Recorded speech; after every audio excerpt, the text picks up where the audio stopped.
Hey everyone, welcome friends to Sonido Cumbiaton, a podcast where we talk arts, culture, politics, and all that mess with an undocumented perspective. My name is DJ Sizzle Fantastic, and I am joined by the one and only... I'm Julio, and I'm not a DJ. I draw. I make the flyers for Cumbiaton. I'm so excited about doing this, Sizzle, with you.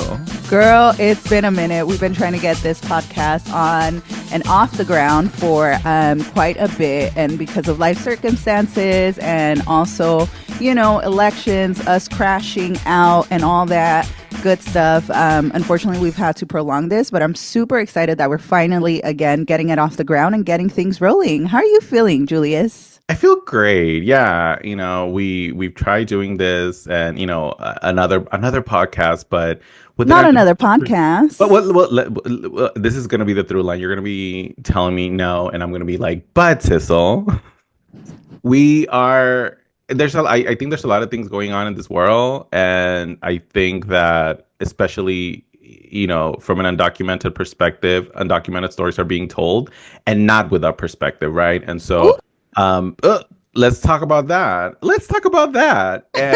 And I'm excited to, you have with your music and, the things that we've been doing with Cumbiaton have been great, but we also need to chime in, nos gusta el chisme, nos gusta el escándalo. But more than anything, we're we can't go back to the early 2000s when people were speaking on our behalf. So I'm excited that we're not just going to be talking about politics. We're going to be talking about the arts and the culture and all the things. So to answer your question, I'm doing great. I'm excited. I had a dream about this. I had a dream that we had a whole crew helping us do this.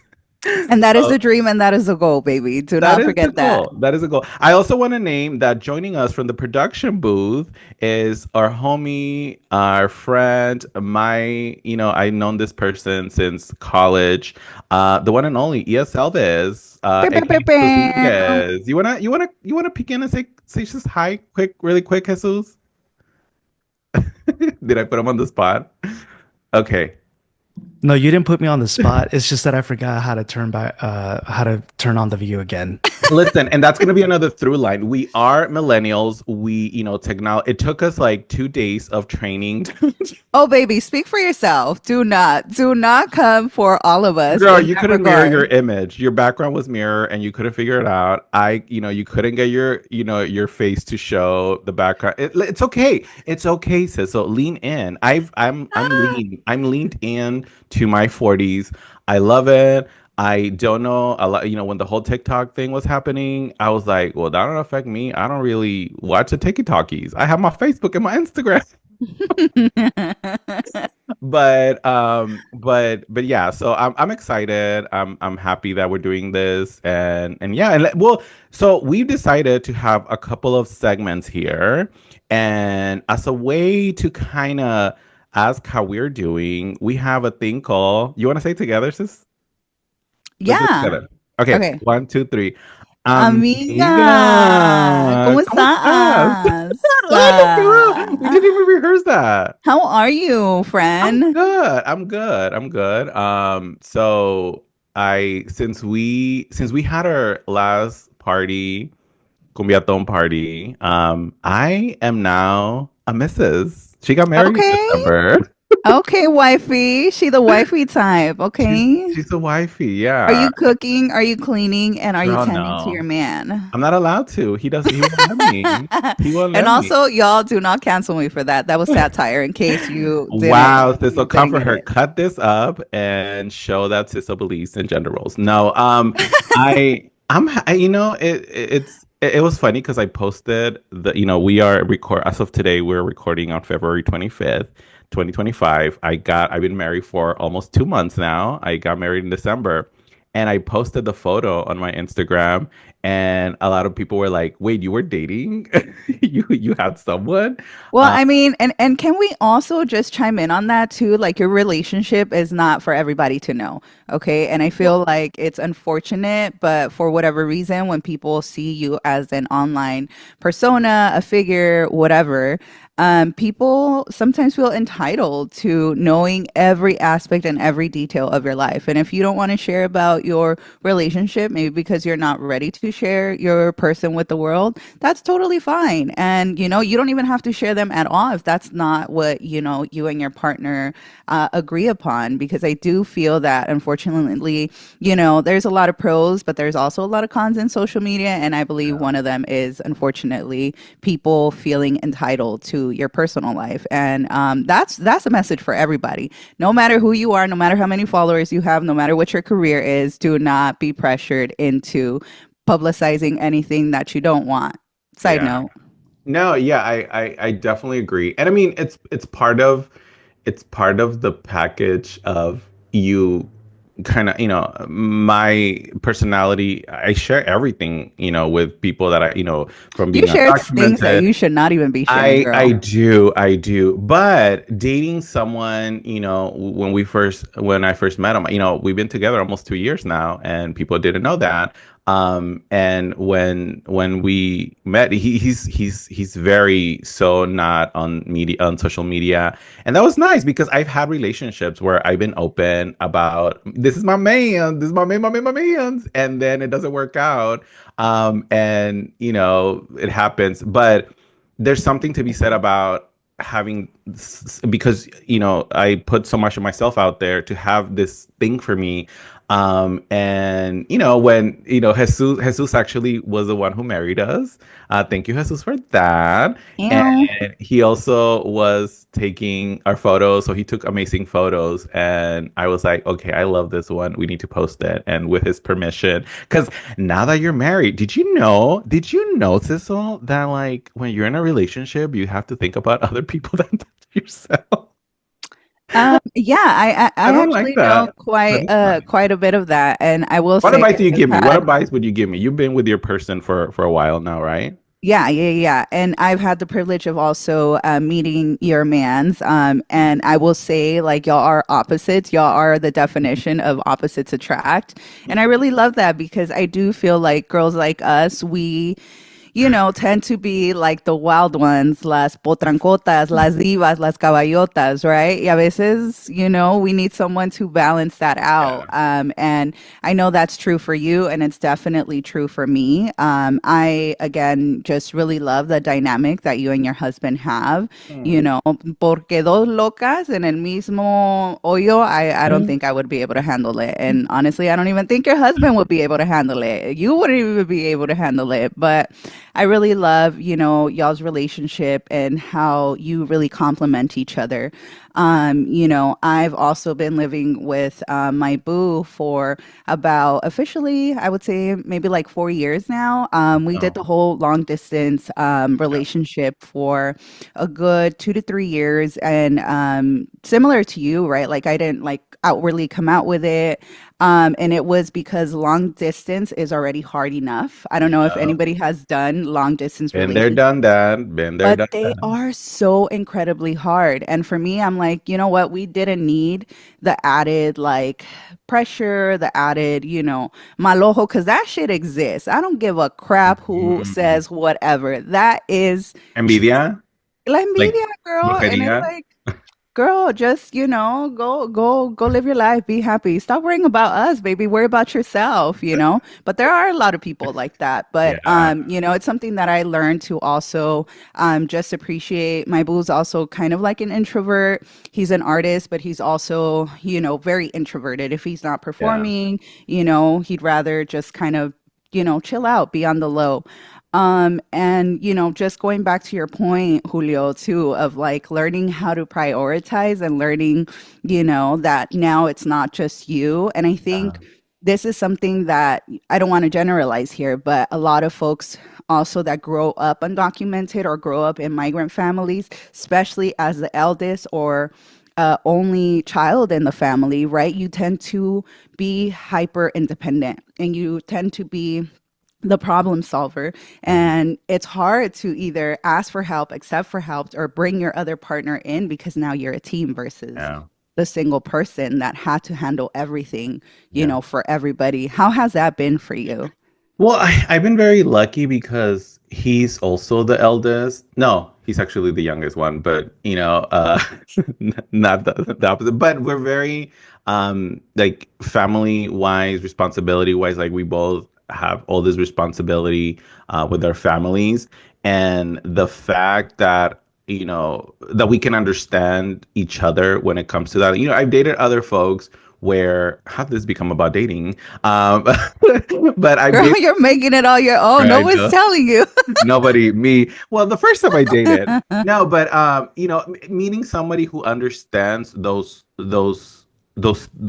response because I knew my family longer than I've known him. Right? You know your family before you know your person, but to meet someone who really understands those responsibilities that you have and who's like, hey, how can I help? Because this is my thing. I believe that relationships, you are there by choice. You're choosing to be with this other person. And when you are showing your true colors, cuando andas de mal humor, when, and like, oh, you're probably, because this is deeper than that, right? And so to have somebody who understands that, it's beautiful. Yes, we are different, as you mentioned, but we hold the same values. And that to me is the most important thing, right? Like we have the same values. We might see life different. We might act out different.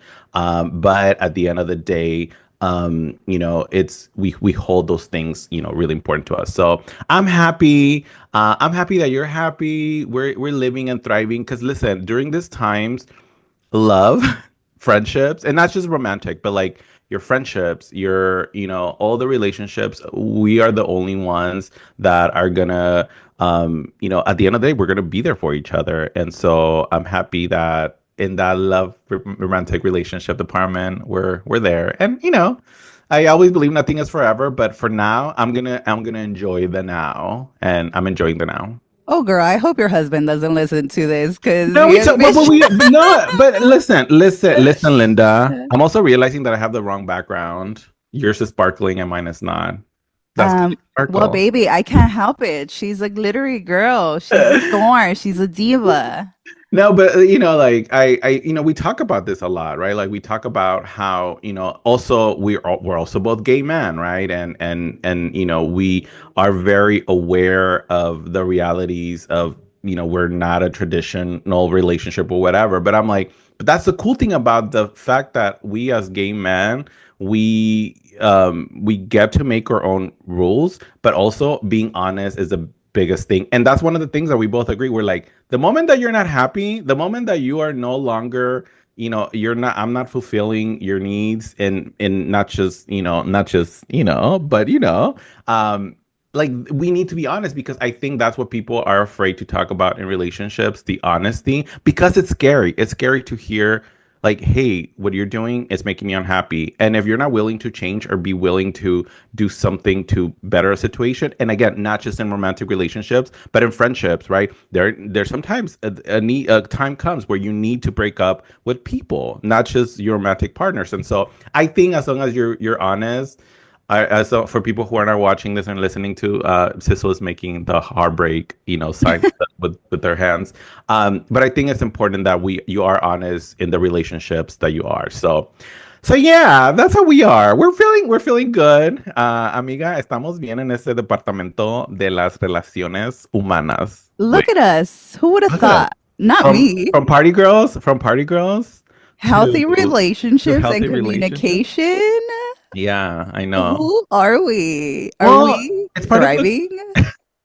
no, it's part of the growth process. And again, we are living through some thrilling times and, being able to focus on something else other than this orange man and his little Tesla cronies. Ew. I think it's important that we become the lead of the main characters of our own stories, right? I really love that for you, Julio. And I really love that, we're both kind of turning a corner on this, right? Like we're both más calmadas, in a different stage of our lives.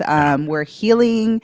We are, growing despite our trauma. We are out here being generational cycle breakers. And I absolutely love that for both of us, because we used to be messy I do AF. not know what you're talking about. You were Talking queen about messy, and I I was Christ your my runner life. up right there. I was your cheerleader. I was like, yes, bitch, take another shot. Fuck it, let's just chug the whole bottle. Entre tú y yo aquí nos vamos a loquear. And Amiga, amiga, those my were mother fun is listening to times. this. My husband is listening to this. But Well, no.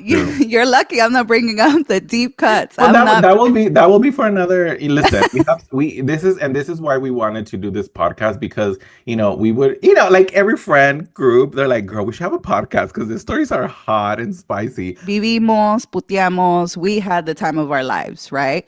But now we are housewives. Mhm. Things are, kind of shifting for us. Our priorities are shifting for us. But I also wanted to bring us briefly back into how you and I really started working together, and why this podcast also is now in existence, right?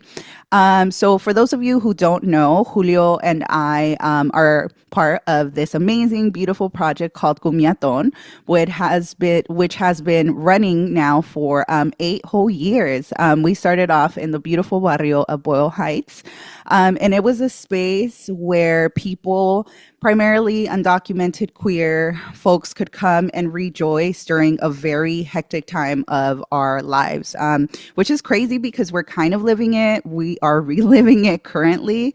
Like, Cumbiaton, the thought of Cumbiaton started in the 2016, excuse me, elections, right? When the 45th back then was just running. And I don't think anybody really thought that, kind of America would be kind of this dumb to elect a freaking, actor who really didn't have a lot of, background in politics, but, had a lot of money. And this was back in 2016. A lot of us were doing social justice organizing, labor, immigrants' rights organizing, and, we all held space. I remember at this bar called La Chuperia in Lincoln Heights, my God. because we were just Shout like, out.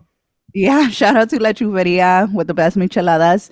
And it was one of these things where we were just like, we were kind of in disbelief, but one thing we always knew how to do was bring ourselves together and be in community, right? No matter what was going to happen, we knew that we were going to bring ourselves together and be there for one another. And we did just that. And it was just such a beautiful reminder of like, even when shit hits the fan, it's important to have your community and your friends by your side. Porque como es el dicho, las penas con pan se hacen menos, right? I definitely think that Yeah. was something that started a seed within me that I was like, you know what, dude? Like, yes, the next 4 years are going to be challenging as fuck. But we have each other to lean on, to support, and to be like, if you're tired right now, it's okay, homegirl, take a seat. I'm going to keep on pushing the fight forward, because when I'm tired and I need to take a seat, I need you to be rested to continue to push the fight forward, right? And that's what we did with Cumbiaton, right? To provide these spaces where people from all over marginalized and impacted communities could come together to really refuel, rejoice over a dance, over a plática, over a drink, right? But ultimately, again, the purpose was to be in community. And that's how Julio and I also started working together. And Julio, do you want to share a little bit more about how you came into Cumbiaton and your role with us? Yeah, so I remember I was still living in the Bay Area, and your mixes would go around, and people would share your playlist, and I was like, who is this girl? I was like, your fashion sense, girl. She was like that girl. I was like, she's that girl that I went to high school with that would listen to rock en español, and we'll get down to like, a little top 20s. And so I remember I moved back to LA from the Bay Area, and I moved to Boyle Heights. I was welcome into the community of Boyle Heights. The Uh, Welcome Committee. the Ew. welcome committee. Oh my God. Shout out to the Soto girls. Listen, the good times, good times. And I remember hitting up Sizzle and I'm like, hey girl, do you need help? I'm not a DJ, but like, do you need help with the fly? I can make flyers, and my first Cumbiaton actually was at the at First Street Billards. Is that the name of it? First Street Billards? Yes. Yeah, in front of the Gems Burgers, and I was doing caricatures because one of back in my party girl days, my go-to party thing to do was to draw people while I was taking some drinks. And side note, if you know how to draw and you want free drinks, draw the bartender and they will give you free drinks. And that's really how I started. I really it was something different. I was so used to a lot of my work was very like reactive to whatever politics was happening. As Cecil mentioned, there was the, oh my God, this man is in power now. How, what? And so what you were all creating with Cumbiaton was to like, hey, let's focus on the joy. Let's bring us all together and dance. And I've always seen us, coming in to a space and draw and give art. Like that was my way of doing something different, right? Like creating all those flyers that I made those years. It was something different, and I appreciate you all for making that space. And to this day, I love to continue. Like we went from like those little bars to recently, last year, the last Cumbiaton was at no other than the Hollywood Bowl and the Ford. Like to do that, it really took a lot of work from a lot of people, and I'm just blessed to have been able to give a little. I've been told many times I am not a DJ. My little alternative night music will only make people cry. But to be able to like be around you all, Sissel, the other DJs, it made me feel like I was part of something that didn't necessarily have to focus on the negative, because we already have a lot of negativity. There's a lot of being an immigrant in the US historically has always been not the best experience. And it's like we're going back to those times, but we're here, y'all, to tell you that even though it might feel like this is the first time this is happening, it is not, and we're only here to share what we have done in the past, to kind of make it a little better. And Cumbiaton being one of those spaces, right? Like I'm really looking forward in, other, episodes to bring in guests who have been doing the work so that people remember that we've been through this and we have gone through it together. And art and culture has been a key part, of this process to make us feel a little better, to make us feel like we're not alone, because we about to, for the next 4 years are gonna be something else. So yeah, that's what I have to say about that. So thank you, Sissel, for accepting my like, hey girls, you need some flyers. Yeah, of course. And you've been an absolute like blessing to our crew, to our team. As I mentioned, right, we've been doing this for 8 years, and from our humble beginnings, even the thought, right, at La Chuperia in Lincoln Heights to the Billiards in Boyle Heights, right, we've been able to branch out to, stages all across the nation in the Bay Area, Seattle, Yeah. New York, Chicago, Texas, and as Julio mentioned, right, we're also Really. now doing bigger productions in like bigger stages like the Yeah. Ford and Hollywood Bowl, which we will be coming back to this summer. So keep your eyes and ears open for those date drops, because if you've attended one of the shows, you know that we put in everything. And, Yeah. just as we do anywhere else, we're very intentional about all of the things that we do. And, for us, it's always been super imperative to feature and continue to reinvest in our migrant community and our undocumented community and our queer community and our trans community, because our community is so deeply gifted, right? Yeah. And I think for me it's always been important to continue to share whatever platform that I do have within Cumbiaton with all of the people that are just incredibly gifted from our community. So PSA to everybody, right? Continue to please book high hire and invest back into impacted communities, right? As Julio was saying, unfortunately, a lot of the time what ends up happening, right, we either outsource or particularly for undocumented queer folks, right, everybody kind of wants to talk about us because we tend to be kind of like the hot topics as deportations come up, right? Or immigration issues come up. But in reality, like a lot of the times the people that are being directly impacted are not the ones with the mic, right? So this is another reason why we wanted to have this podcast, right? Yeah. Not necessarily to be the voice of immigrant communities, but to be a voice of a directly impacted person, people, community, right? And which is what we're doing currently with this podcast. And I know, right, like, yes, we're talking about art, we're talking about, our messiness, the fun and the culture, but I think it's also really important for us to discuss politics, particularly because Cumbiaton also is a political space, right? Everything about us, everything about our identities, everything about just the space is political. We cannot, pretend that these things aren't affecting our community, but ourselves as well. And this actually leads us into our next topic, Julio. If you want to go ahead and announce this segment we will be doing. Yes. Yeah. The next segment that we're going to be calling Hot Tropics. And in Hot Tropics, we're going to be discussing anything urgent that is happening in culture, politics, and it's all going to be from a undocumented perspective. For today's hot topic, it would be, it's really important for us to discuss what is happening right now. I know there's a lot of fear. We're looking at in the news. We're reading about the raids, right? Like raids happening in our communities. But what I'm like, it's not.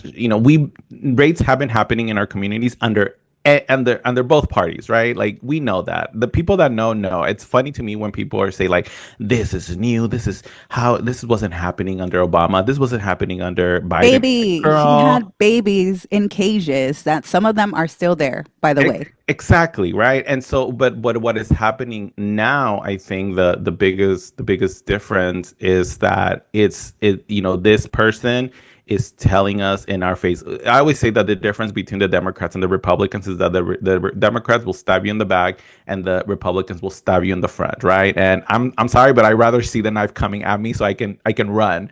But also I'm going to read this section from an NPR article that says, for years, a long-standing policy prevented federal immigration agents from making arrests at or near sensitive locations, including schools, places of worship, hospitals, and health centers. It was one of the first policies President Trump rolled back in January, just hours after his inauguration. Like, girl, there are no more safe spaces, like La Iglesia and schools and going to see the doctor.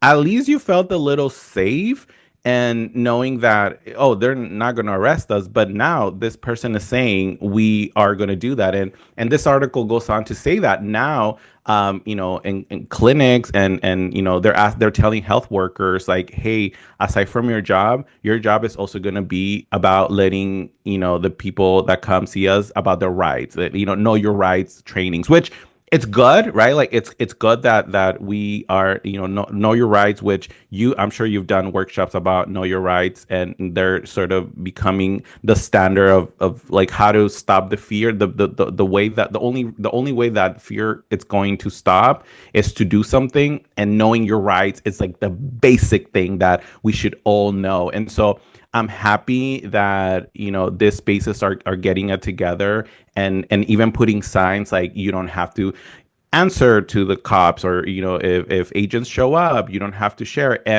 But it breaks my heart that already they, people in the medical field have to focus on their, on what they're doing, which is, offer services. And then on top of that, they have to serve. And it also makes me think about like, what about the medical, because there's people in the field who might not like immigrants, like what about the people who don't like us? Because I've seen, as I'm a caretaker. My sister gets dialysis. She's been, in the hospital many times. And I've seen nurses and doctors wearing like Blue Lives Matter, like shirts. And so it really scares me because we think of the spaces as you know, it's off the table, we'll be safe, but to know that not even going to school, it's a safe place, it's a safe space.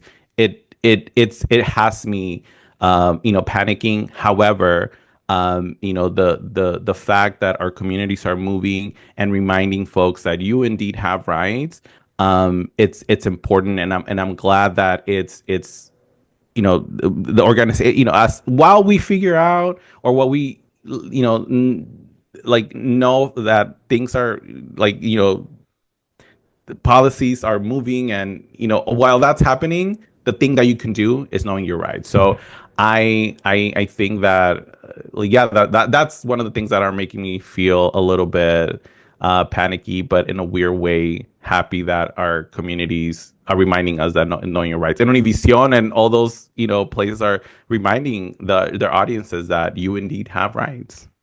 Yeah, and I think it's also important to note that not only do you have rights as an individual, but these places also have rights and autonomy, right? We've Yep. also heard of stories of ICE trying to come into schools, ICE trying to come into churches, into buildings, into apartment complexes. And because communities are able to organize each other, the neighbors are able to also alertar al otro vecino, vecina, right? Vecinex. You're able to also stop it there, right? Like, and I think that's so crucial right there, like the prevention part of it, right? Like, you can't access a space, right? I mean, and I come from also not only like the venue perspective as a former restaurateur, we reserve the right to Mhm. serve or open our doors to anybody. And that Mhm. is including ICE, okay? That is including, you know, police. If you don't want people to come into your establishment, you do have the right to do that, right? You need a valid warrant, right? And it has to be a judicial one, and it has to be signed, and everything has to be as is, right? Like, there can't be any typos on your names or anything like that. And it's so important for us to get this information out to people, right? Because as you mentioned, right, a lot of the times the fear just kind of engulfs everybody, right? And it keeps us from going to the churches, taking our kids to school, going out, right? And it's a very valid fear. I definitely don't want to downplay that. But ultimately, I do think that, you know, a well informed community is one that is going to be able to fight back on this, Yeah. even if fighting back looks like we're not opening the doors. Yeah. We're taking care of one another. We're talking to each other, right? I feel like, unfortunately, within the day and age of social media, you know, everybody has created communities online, which is great. But how many of us really know our neighbors? How many of us are really talking to our neighbors? How many of us are checking in and just being like, "Hey," and granted, we don't have to talk to all neighbors, right? We have those neighbors that is like, "Girl, you know, you be on some BS all the time." But maybe your vecina, vecino, vecinex, right? That you feel some type of slight connection with, right? Like, how are we also, you know, using our communication skills to talk to them? Not everything has to be online, although an online community is great. I am one to advocate for in real life community, right? Yeah. Like your neighbors, your friends, being able to, again, share this information with people. For us, right, as parties too, we're no longer going to just kind of rely on social media to publish everything, right? Anybody who walks through our doors is going to get, you know, something Information. that is going to be informational, a tool of information for them, resources, right? And I encourage all of us that have access to spaces, have access to community, to make this information available to everybody, because not everybody is on social media like that, but it doesn't mean that, you know, people shouldn't have access. And I think we can get a little bit creative in how to disseminate this information so that people are well aware of their rights. Although I do think media is doing a you know, a good job at kind of informing our people. Let's not forget that the media and communications are also owned by the people that are trying to silence us, so that Yeah. by the people that are trying to deport us, by the people that are trying to harm us, right? So I think there's a quote, right? You can't necessarily continue to use the master's tools to free yourself, right? You have to get creative in how you're also talking to and with your community. So, you know, I think, you know, as we continue to see the Know Your Rights information being disseminated, I also want to shout out out all the community members, all the organizers that are doing the heavy work, right, to get this information out to people. One of the organizations that we work with a lot, Mi Gente, right, focuses a lot on know your rights info, on prevention, and, just bringing people together. They're online. You can totally go ahead and give them a follow. It's a nationwide organization with chapters all across the nation that you can continue to plug in and see how you can, be part of rapid raid responses, right? La cosa se va a poner color de hormiga si no está. Caliente. Yeah. Yeah, it's going to continue, unfortunately, to get a little challenging, but please do not despair. You are not the only ones out there like this, which is why, Julio and I have made it a point to also continue to not only share information regarding Know Your Rights, but also do not let fear consume you. I know that's easier said than done, but we do not want these people to rob us of our joy, to rob us of our loves, to rob us of our passion in life. Do not forget for a second, please. This is not all that life is about. We were not put on this earth to be chased. We were not put on this earth to be, hunted by different people. We were put on this earth to have a good time, to love, to laugh, live, love, laugh, to work, right? So please never lose sight of that. Y cuando se les olviden, no se les olvide que Julio and I are here for whatever it is that, you might want to talk about. And we encourage our listeners, right? If there's an issue, if there's a topic that you want us to cover, please let us know. You could shoot us a DM or you could shoot us an email, which we will be providing to you all very shortly so that we can also cover topics that are of interest to you all. Yeah. And I do, you mentioned about the online communities. The last thing I will say about that is two things I will say about that. The one thing that I've been seeing a lot of, we've been seeing, there's a raid and so corner of whatever in this part of this neighborhood. A lot of U.S. citizens are stepping up and they're showing up to those spaces to confirm. So if you're a U.S. citizen and you're seeing that something is happening in your neighborhood, please, you have the right to go and record. You have the right to go and I forget the name of the organization that's using that's amplifying, and they're standing outside of if they see a raid and they're like, you have rights. And so I think it's our way to remind if people who want to support us, this is what you can do. And then the other part about the online and one of the things that Sizzle and I and Jesus have been part of this movement is this idea of coming out of the shadows, right? We came out of the shadows around the time where nobody was coming out. Nobody was saying they were undocumented and afraid.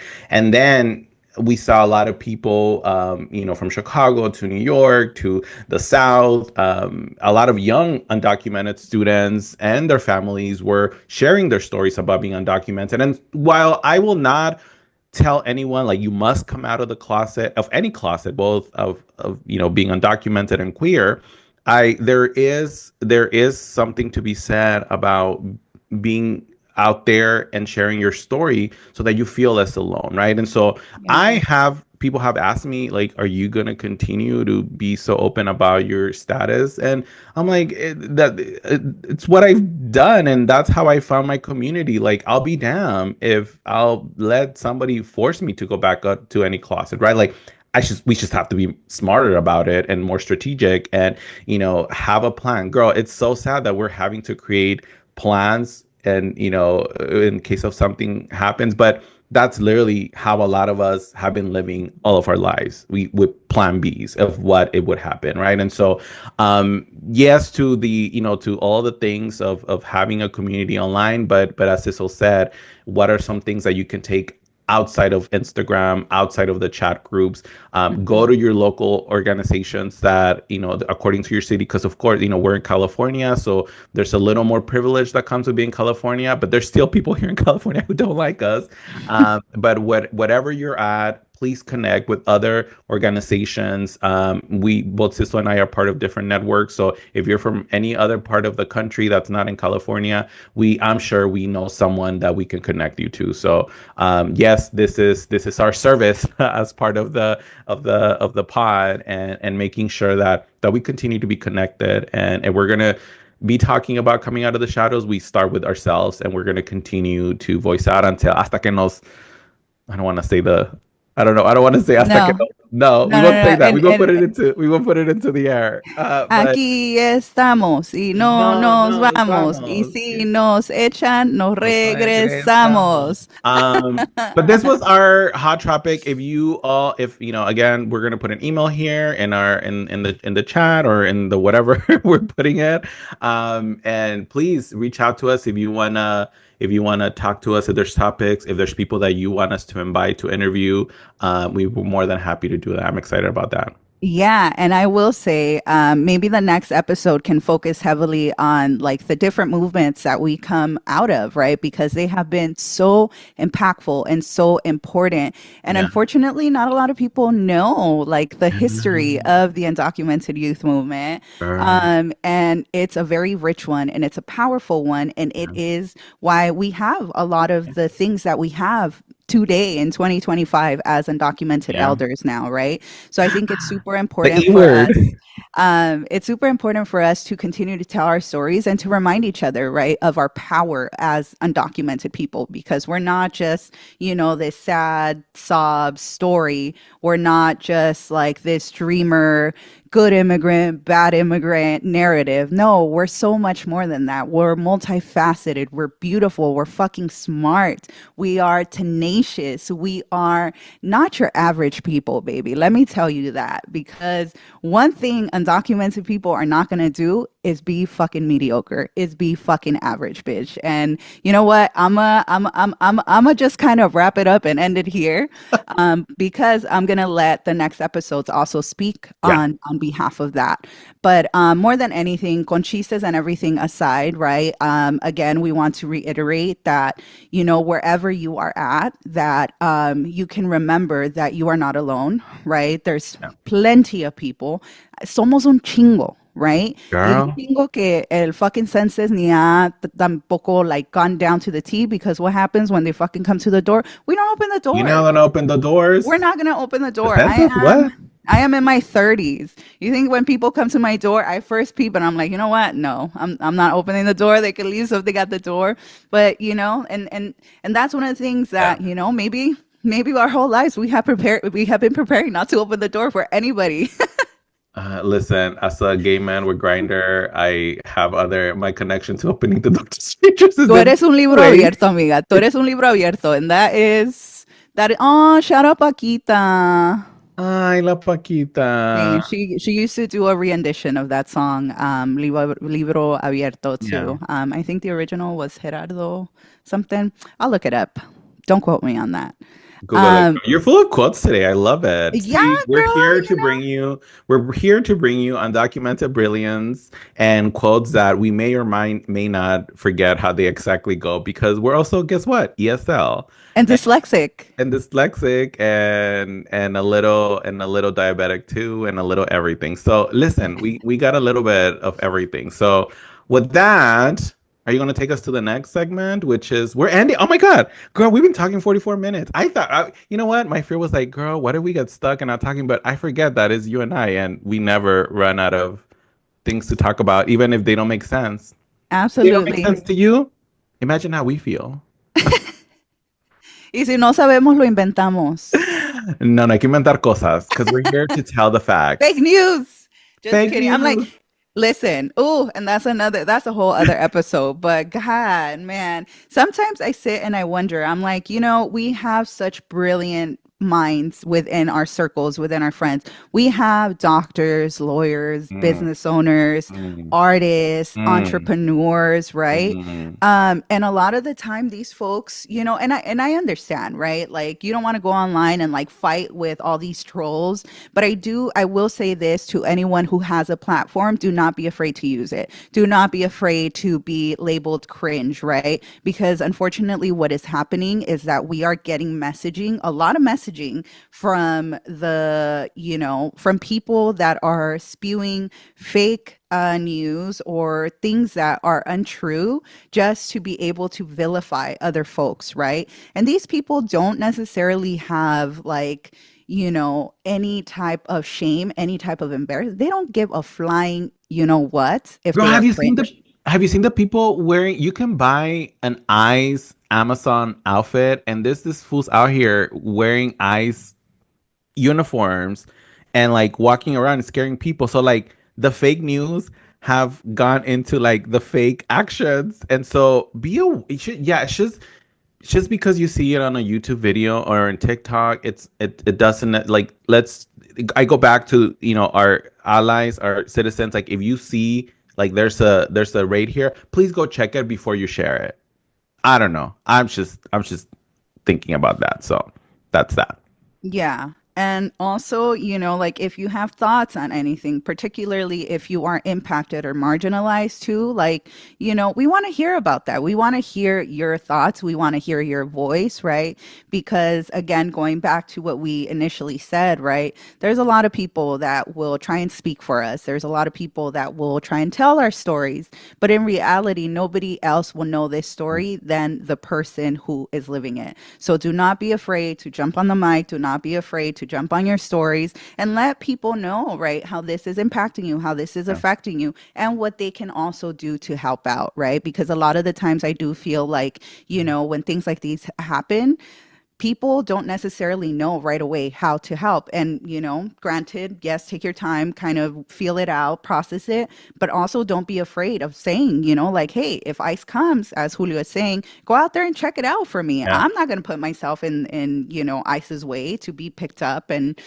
taken away because we're undocumented. But maybe somebody who is documented can go and just be like, hey, what's up, man? What are you doing? We out here recording the dumbest things sometimes, and we could record some stuff that might actually be beneficial to your undocumented homie, to Yeah. your favorite like street food vendor, Yeah. right? And another thing, continue to invest, continue to support undocumented migrant queer voices, because these are the people that are currently directly under attack. And obviously there's a long list of different impacted communities, but I urge you all to continue to support, right? Your undocumented creatives, your undocumented voices, your street vendors, your favorite, restaurants. People, unfortunately, we're living in times where the economy is also going to be taking a big hit because of everything that's happening. We'll get into all Yeah. of that into another episode, but I just wanted to say thank you everyone for joining in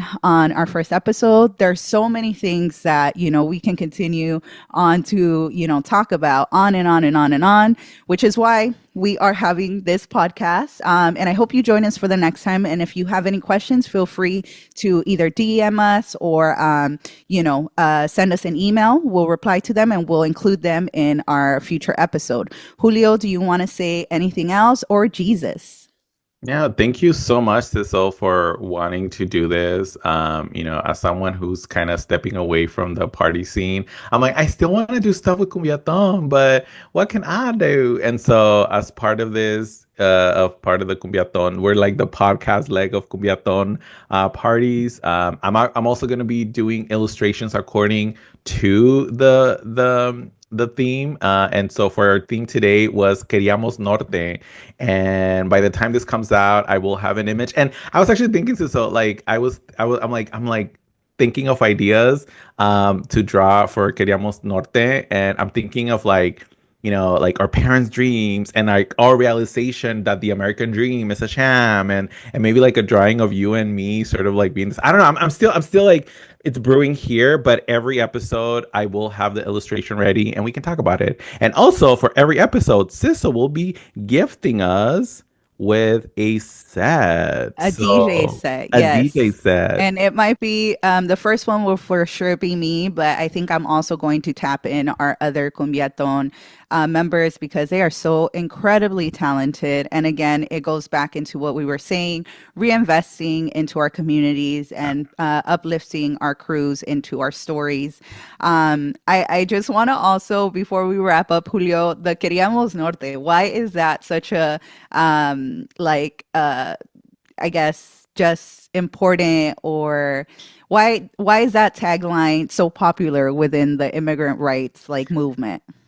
I mean, I don't know, girl, because like Queríamos Norte, aquí estamos a chingarle. But I think when I think of the connection to like what I love about working with you, Sizzle, and Jesus as well on our production booth is that there's something to be said about working with people that when we plan something, we get it done because our parents didn't just come here, para sufrir y nosotros a estar ahí de. And I don't want to use like I don't know. There's a lot of the time people put limits on themselves because society puts limits on us, and we fall for it. And so I'm like, nah, girl. Like you have this idea. Let's figure out. We might get it wrong. We might argue about it. But at the end of the day, when I think of Cumbiaton and even to the projects that I've done with Jesus through Dreamers Adrift and the videos that we used to do back in the day, like we get to do this. Like we are very lucky. So when I think of Queríamos Norte, I think of us, yeah, the American dream is a sham,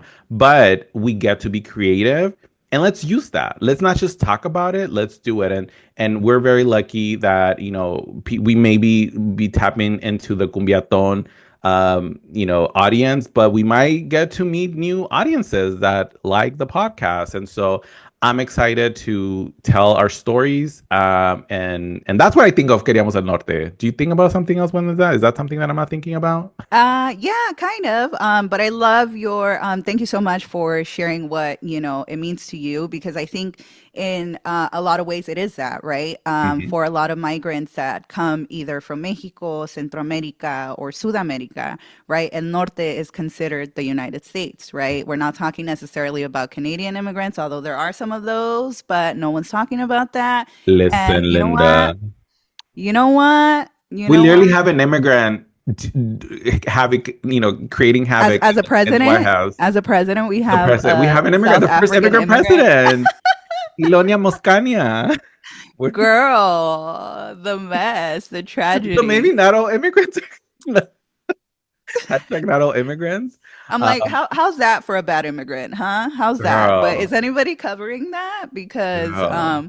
but anyway, I But think for yeah, me, the Queríamos Norte, right, is saying that a lot of migrants, particularly south of the border, have because a lot of us either come over here for work, in search of a better life, and then you come here, right, and you're like, oh shit, it's actually a lot tougher than I thought, right? And the consolation within migrants is, oftentimes like, pues queríamos norte, a chingarle, right? So I think for that, we also wanted to kind of pay homage mhm. to the sayings that our people have had for years, right? And to say, yes, we're here and we're going to make the best out of whatever situation, right? Le vamos a seguir chingando. Y another one que a mí me gusta decir también, I'm like, de mejores lugares me han sacado, cabrones. Ah, Like, this is not going to be, the first or last time I've been kicked out of anywhere. So girl, it's getting kicked out of the club.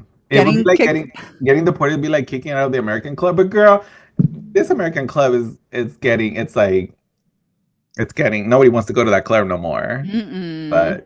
But yeah, homage to our family. Maybe we should have an episode with our moms in Espanol. That would be so Uh, cute, that'd girl. be so cute. That'd be so cute and see what they have to say. But we're wrapping up. We are at 54 minutes. Wow. And I know we said we're gonna do let's do like 20 minutes, and here we go. Jesus, you're gonna have a lot to work with us. Absolutely. You're Sorry, like, Jesus. sorry, Jesus. And Uh, also shout out to Jesus for always putting up with, Julio's and I constant back and forth, constant bickering. But I also want to give a spotlight and highlight to Jesus, and also share a little bit of like the dynamics in terms of like our friendships with Julio, which is why I think we all kind of vibe with each other fairly well. So if so you y'all guys didn't get know, together and talk shit about me? huh? So you guys get together and talk shit No, about me? baby, we Uh, do it in front of you. exactly. I appreciate Ain't that. nothing behind your back, Julio. Well, listen, I wanna give credit to myself because I live with Jesus for 5 years, so I trained him well in dealing with me. Yikes. Amiga. He's He's about to quit on us. You better stop, girl. You better. And you know what, everyone? The reason why they talk to each other like this, we all talk to each other like this, is because we've been knowing each other for a really long time, and we all occupy a place in Julio's bestie roll call. Do you want to go ahead and explain a little bit of that? That's Jesus. He said Jesus, share what you said during my wedding and the talk. Yeah, first and foremost, you roast the people that you love. And so that's why we roast each other the way that we do. Julio has how many best friends? 4 best friends. And we all know the pecking order. We all know where we stand in this lineup, We absolutely right? 5? There's now 5? Yeah. Whoa. I was Who not. is the 5th one? Because Who is the we fifth all one? know number 1. Okay. Number 1 is Tina. Of course. Number 2 is me. Oh, you. Number 3. Oh, you did not put me at number 2? Bro, we lived together for 5 years. We shared a bedroom wall. The things that I heard, share number 2? I have Vietnam flashbacks. Wow. Can you and Sizzle share number 2? Who is number 2? Can you both? I thought it was me. And Is it then me? you came in a close third. And then because Cumbiaton came after Julio and I lived together. Yeah. And then the 4th one is Morris. Yeah. Shout out to Morris. Peace to Morris. And apparently Pablo's number 5. Yeah, Pablo's my mentee. Pablo's Julio Salgado Jr. Oh, absolutely. My mentee. He's Only Okay. better. I left the party scene and I left them in charge. And girl, it's been a mess. But Okay, I agree with this polyamory friendship. I agree. yeah, I love it. And we'll probably end up fighting in the pod. But you know what? We need the views and the clicks. So call us the housewives of Bohi. Bohi, Housewives of Bohi. the welcoming committee of Bohi, Welcome to girl. Bohi. But yeah. If those walls could talk, if that house could talk. Yeah, we should, you know what? We should do a video podcast where we go and visit the house and we ask people if we can record there and talk about the memory. We can invite Josie. What if we do it at the porch? The porch was iconic. Girl, the porch. Mhm. So many conversations at 3 in the morning. Hmm. So many visits at Oh 4. my God, we're totally gonna have to do like a little hood tour with maybe we can plan it out in the future so that y'all also know where we come from. Yeah. Because I mean, for me, I grew up in Boyle Heights, East LA, so this is why you get the little accent, the little razzle dazzle, the little scrappy food that is within me. She was birthed in East LA.